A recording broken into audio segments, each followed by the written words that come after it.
We share the view that the poisoning of Sergei Skripal is not an isolated case, but the latest in a pattern of reckless behavior by the Russian state.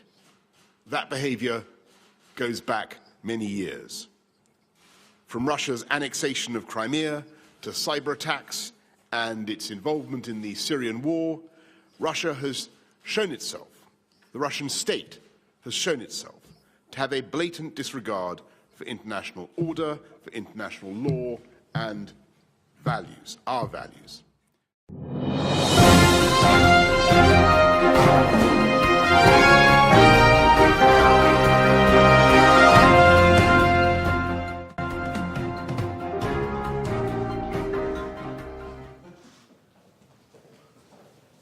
Good afternoon. The Secretary General and the Foreign Secretary will make short introductory remarks, and then we'll have time for, I think, just 2 questions. Secretary General. Foreign Secretary Johnson, my friend Boris, welcome to the NATO headquarters, and it's really a pleasure to meet you today here, and thank you also for updating me on the latest developments in the Salisbury investigation. The attacks in Salisbury was the first use of a nerve agent on alliance territory.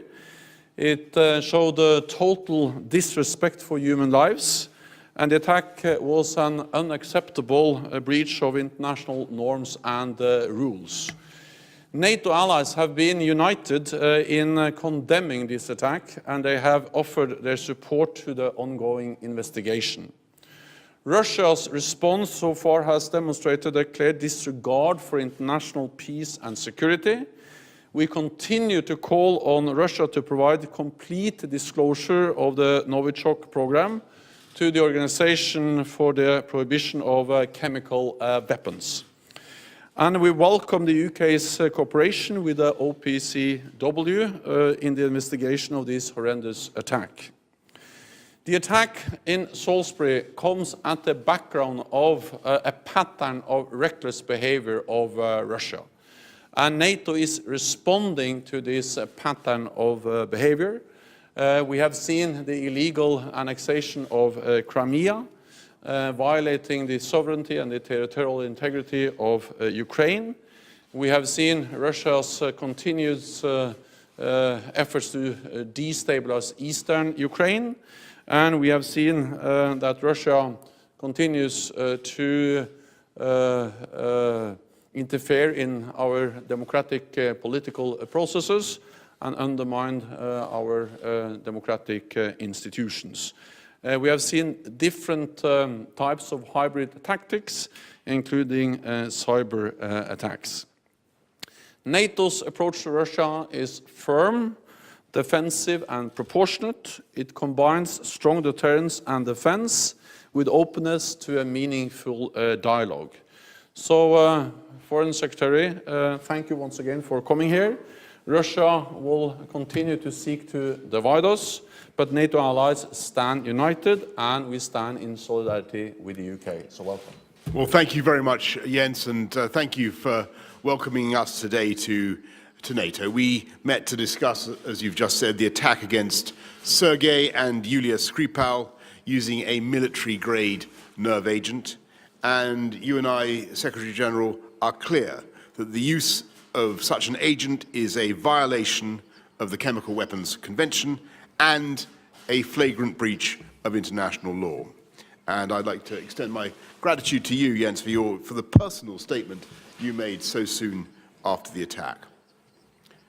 We share the view that the poisoning of Sergei Skripal is not an isolated case, but the latest in a pattern of reckless behavior by the Russian state.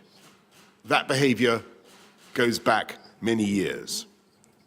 From Russia's annexation of Crimea to cyber attacks and its involvement in the Syrian war, Russia has shown itself, the Russian state has shown itself, to have a blatant disregard for international order, for international law and values, our values. Those values sit at the heart of NATO and everything that we do, which is why our NATO allies have shown such strong and undivided support. The North Atlantic Council statement issued last week is a clear, powerful statement of political support and demonstrates NATO's unity, capability, and determination to respond to the challenges that we face together. We stand united in the face of adversity, be it in response to the attack in Salisbury or the threat to any NATO ally, which is the founding principle of this organization. Thank you. Okay, we've got the BBC lady in the pink coat. Secretary-General Natalie Higgins, BBC. What practical, concrete steps is NATO willing to take now to put further pressure on Russia in the wake of the Salisbury attack? Actions over deeds. And Foreign Secretary, what action of this kind have you requested from your European and NATO allies? And secondly, if I may, on Brexit, as one of our most eminent Brexiteers, isn't the case that today's agreement is once again an example of the UK side making concessions in order for this to move forward? Well, we have expressed strong political support to the United Kingdom, and that is important because it shows that all 29 NATO allies stand united. We stand in solidarity with the United Kingdom, and the UK is not alone. We are responding as an alliance. Second, NATO allies offered immediately after the attack support to the ongoing investigation, if so requested by the UK. UK has world-class expertise, capabilities to deal with that, with these kind of investigations themselves. But if there is a request, NATO allies are ready to provide support. And thirdly, and that's perhaps the most important role of NATO, is that NATO is responding to this pattern of reckless behavior by Russia, which we have seen over many years.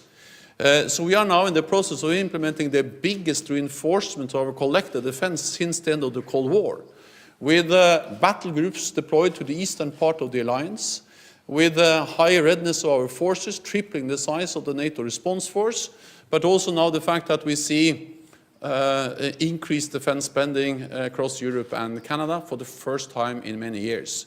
So NATO is responding to a Russia which is responsible for aggressive actions in Crimea, which is responsible for reckless behavior in many cases, and the attack in Salisbury takes place also on the background of this reckless behavior we have seen over a long period of time, and NATO is responding to that.